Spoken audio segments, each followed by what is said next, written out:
Earnings per share is the amount of net income earned for each share of common stock outstanding.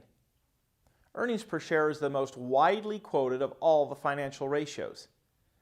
It's the only ratio that appears in the financial statements, and that is on the income statement. Earnings per share is a measure of profitability. Recall that outstanding shares of stock are shares issued minus shares of treasury stock.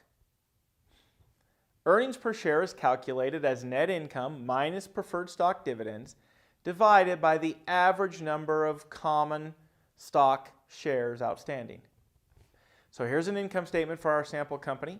We'll use the highlighted net income to determine earnings per share. Here's a balance sheet from our sample company. We'll use the highlighted common stock section to figure out the shares outstanding.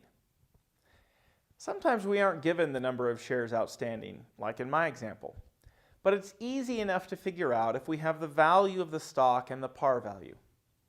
The number of shares equals the value of the common stock divided by the par value.